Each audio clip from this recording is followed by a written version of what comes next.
Mbaramutse abaagalwa abalungi ab'ekumi na kusenga face to face 6 mbaaniriza ate nate olunaku olwaleero. Olunaku olwaleero nkutte ku sayidi y'abaana ab'obuwala nga tugenda kwogera kataapu. Abatamanyi kataapu bwe nkwogerako abaana abali mu biyumba bakategeera naddala eby'Abawarabu. Bakategeera okwata akataapu ako bakoogeranga nga sikategeera bayida nga ngamba akataapu bye biki.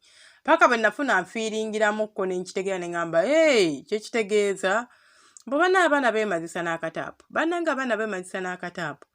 Akataapu ako ke katya. Okwata akataapu bulungi ng'ositamye ku ttooyiyo ng'era okakwata ke bakozesa okulongoosa amanyuma n'egundi ne nabunyazaffe. Kati bo ne batagetinga ewali omusino ne bakubaawo. Akataapu ako mukalaba si kalungi. Nkiddamu si kalungi yadde n'omulundi n'ogumu.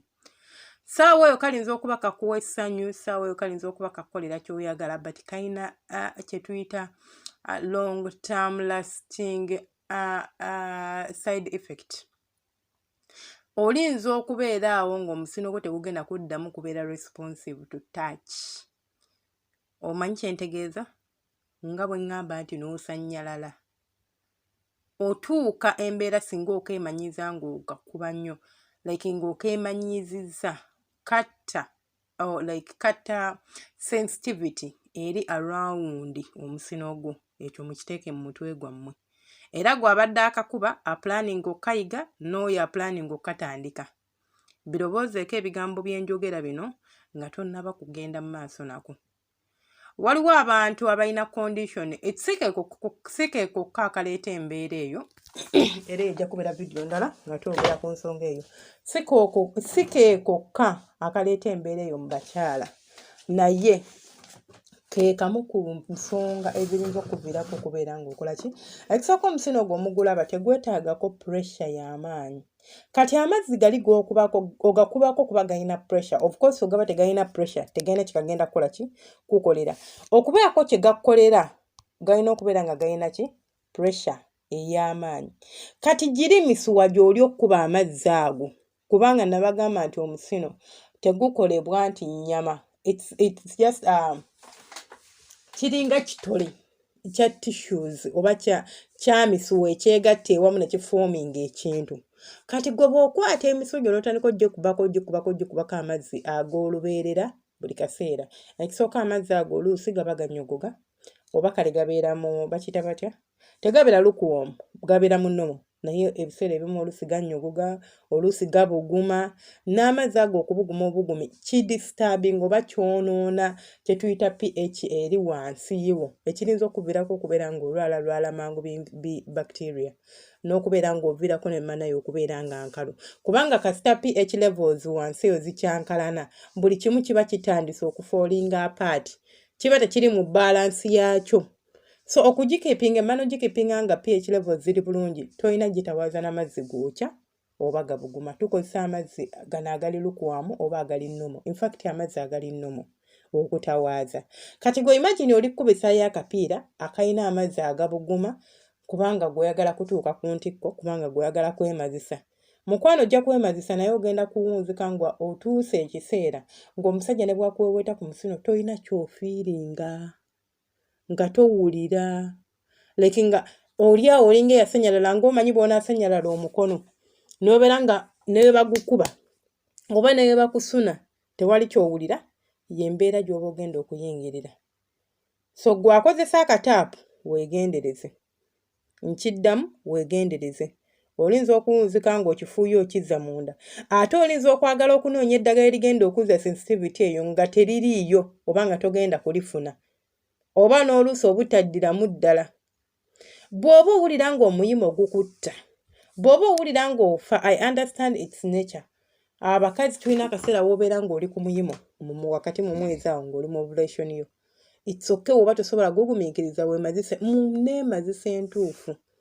Si yakwata taapu tandika gikuba. Simanyi nani yabivumbula. Simanyi nani abibagamba mu bikole. Kutandika gikuba mu musino gwo.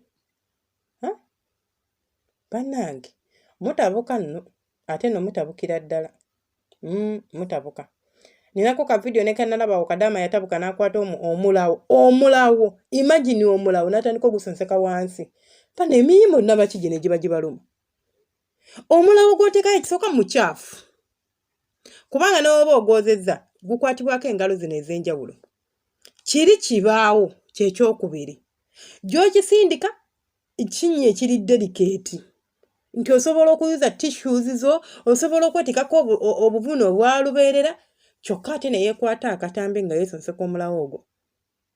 Kati ne mbuuza, what are you ogoberera ki? What is this? What is going on?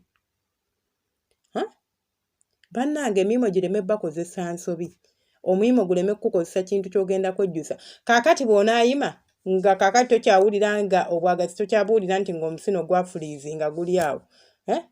Guli nab like tegutegeereka tegufiiringa tegurespondinga to touch sensitivity yonna yaguggwamu kati nga wakikola lumu just because wali owulira ofa omulimu gunzita senga omulimu gunzita ate siina musajja kyokubeera nga mwegatta n'abaana babakama bammwe oba babbosi bammwe waakiri genda weemazise. So I understand that tolina musajja oli mu kiyumba. I understand it.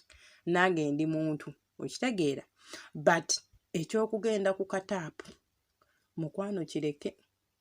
Ekyokunoonya ebintu ebitategeerekeka obyesonseke mukwano kireke. Ekitundu kya wansi ekyo kyekitundu oba kyekimu ku bitundu by'omubiri byaffe bye tulina okulabirira okutwala with care nga tunaba na kupepetta face yo. Kubanga ne bw'oba ofunyeyo buzibu abasinga muvunze kubanga mutya n'ogenda ewa gynecologist omweyambulira mbu muyina ensonyi. Kyokka nno munnyumira. Mbu muyina ensonyi kakati ate neebikula nennyonnyole nti anti ate wano ate wali anti agenda kugamba amagulu gateeke katanda ng'azaala. Alyoka kubeyo ttooki bw'ati. Byenjogera bituufu bye bakola. Kubanga gwe mulimu gwe yasoma bitundu bya kyama. Ate alina obbijjanjaba anaabijjanjaba ate nga tabirabye. Kati bw'olaba procedure eyo nga tojja gisobola ng'osirika n'ekizibu kyo. Naye ng'oluusi gwe we-inflictingako ekizibu ssaawa zino ekikusumbuwa. Ogwo omusina agenda gukwatako nkubuulira amazima Katonda mu ggulu. Bw'ona agenda n'omugamba teguresponding agenda kugamba weeyambula odde katanda. Tagenda kukwata. Naye agenda kwambala gloves atandika ogukwatako bw'ati. Alabe kiki where is the problem? Kaakati ogenda mu ddwaliro nnyonnyola ebyo. Bw'omutu ogendayo ng'otandika okunoonya habo wali na wali nga bigaana. So mukwano akataapu kagenda kumalamu feeling zonna eziri mu musino.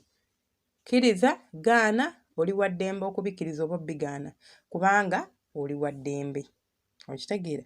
Ayina kyompabula, ayina kyoyongerezaako. Nze simanyi omuntu ampabula. Nze siri muntu eyeetwala nti mmanyi nnyo. Nnyumirwa nnyo okuyiga. I love learning every day. Era bw'ojja n'ongamba senga nedda ne yabadde ensobi kyabadde bwe kiti. I really appreciate that ntereezaamu. Ayina like ng'okontana ne byenjogedde. Naawe oli wa ddembe, that is your own opinion and your own research. Kitnoting down njala nkipiininga abalala bayige. Okitegedde mukwano gwange. Ayina kyoyagala okwebuuzaako. Comment section ebeera open. Teekawo ekibuuzo kyo nja kiddamu. Wemba neetaaga kukola video waliwo ebibuuzo ebimbuuzibwa ne mbagamba kino kijja kuneetaagisa okukola ki video okukyogerako era ne nkikolera video. Kubanga kasa kibuuzibwa abantu 3 kudda waggulu manya tukiri ku demand. So byebye byange temwerabira subscribing abatana subscribing ya subscribing edda ibale kubanga weekumira kusenga face to 56 omukama akunkuumire akumpeere by'osinga okwagala mubeere bulungi.